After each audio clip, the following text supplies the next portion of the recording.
The offensive lineman's job is to block, and it's to make sure that running back gets that football down the field and makes that touchdown. And so today I want to talk to you about being an offensive lineman of your heart. Guarding your heart, making sure that you don't allow anything in your heart that will weigh you down and keep you down. Yes, we're living in some dark times right now. There is a lot going on. With the pandemic, there's been a lot of loss. People have lost jobs.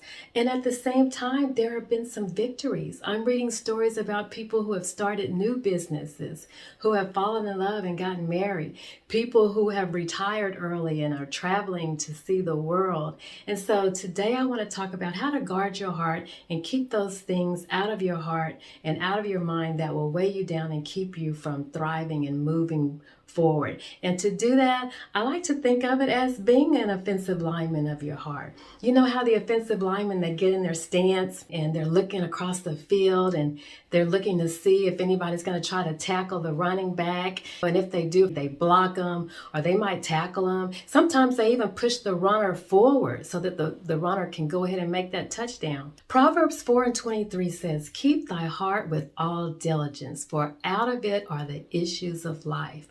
From our heart is where our hopes and our dreams come from. It's where our thoughts come from, our love for our family, our life purpose, our relationship with God. It's so important that we guard our hearts. Those thoughts that come in and weigh us down, and the pain that comes when we are rejected and hurt.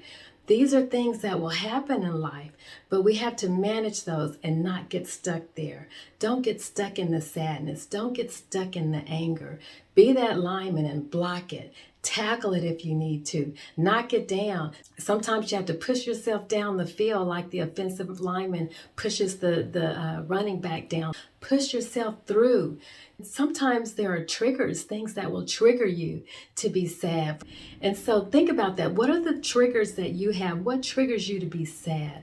What triggers you to be angry? What triggers you to spiral down into a deep heaviness? Think about what those things are. Get in your stance and know that those triggers are going to come. Hard times are going to come. Bad feelings and the heaviness is going to come. But when you guard your heart and you have your game plan ready, when this video ends, I want you to take some paper or take your phone and write out your game plan. What is it that uplifts you when you're down? Is it listening to music? Is it singing? Is it going for a walk? Is it reading your favorite Bible verses? Write those things down and make that your game plan to guard your heart and to protect yourself and to protect your mind during these dark times. Now, there are times when the offensive lineman is unable to block people and the running back gets tackled and falls to the ground. There are going to be times in your life when you get knocked down, when you're going to be heavy, when you're going to be hurt to where you have to cry out. And that's fine. Go ahead and cry out. But don't get stuck there. Get up, keep moving on, push through.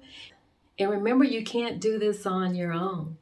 The Bible says in Philippians 4:13 that I can do all things through Christ, which strengthens me. Jesus Christ will strengthen you in your time of need when you need it. So when there are times when you are knocked down, you just feel like you can't go on, just pray and say, God, help me. Give me strength. I need strength in this day.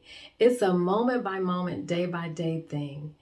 So to summarize, number 1, get your offensive lineman stance ready to guard your heart. Number 2, identify and block the triggers that keep trying to take you down.